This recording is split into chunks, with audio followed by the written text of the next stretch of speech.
ಬಂದು ಹೇಳ್ಕೊಂಡ್ರೆ ನಮಗೂ ಗೊತ್ತಾಗುತ್ತೆ ಅಲ್ಲ, ಇಲ್ಲಾಂದ್ರೆ ಯಾವ ಗ್ರಾಮ ಸೇವಕರಿಗೆ ಏನು ಪ್ರಾಬ್ಲಮ್ ಇದೆ ಅಂತ ನಮಗೂ ಗೊತ್ತಾಗಲ್ಲ. ಹಾಗಾಗಿ ಏನೇ ಇದ್ರು ಧೈರ್ಯವಾಗಿ ಬಂದು ನನಗೆ ಹೇಳಿ, ನಾನು ಸಹಾಯ ಮಾಡೋದಕ್ಕೆ ಅಂತಲೇ ಇರೋದು. ಯಾರು ಹೆದರ್ಕೋಬೇಡಿ. ಜೊತೆಗೆ ಸಂಬಳ ಜಾಸ್ತಿ ಮಾಡಬೇಕು ಅಂತಿರೋದು ಎಲ್ಲ ಪ್ರೋಸೆಸ್ಸಲ್ಲಿದೆ. ಇನ್ನೂ ಅದು ಮುಂದಕ್ಕೆ ಹೋಗ್ತಾ ಇದೆ. ಈಗಲೇ ನಾನು ಏನು ಹೇಳೋಕ್ಕಾಗಲ್ಲ. ಮೇಲೆ ಹೋಗಿದೆ ನಿಮ್ಮದು, ಆಗಲೇ 5 ಗಂಟೆ 2 ಗಂಟೆದು ಹೋಗಿದೆ. ಆಗಲೇ ಎಫ್ ಡಿಗೂ ಕಳಿಸಾಯಿತು, ಎಫ್ ಡಿಯಲ್ಲಿ ಹೋಗಿ ಅಲ್ಲೂ ಪ್ರೋಸೆಸ್ ಆಗಿದೆ.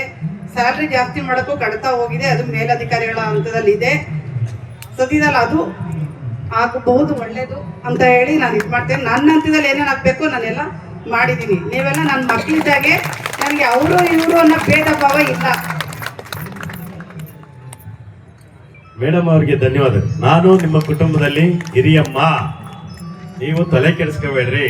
5 ಲಕ್ಷ ಇಡಗಂಟನ್ನು ಕಳಿಸಿದೀವಿ, ಸಂಬಳದ್ದು ಕಳಿಸಿದೀವಿ, ಸರ್ಕಾರ ಕೊಡಬೇಕು. ನೀವೆಲ್ಲ ಗಟ್ಟಿಯಾಗಿ ನಿಂತು ತಗೋಬೇಕು, ಆಯ್ತೇನ್ರಿ? ಹಾಗಾಗಿ ನೀವು ಅಷ್ಟೇ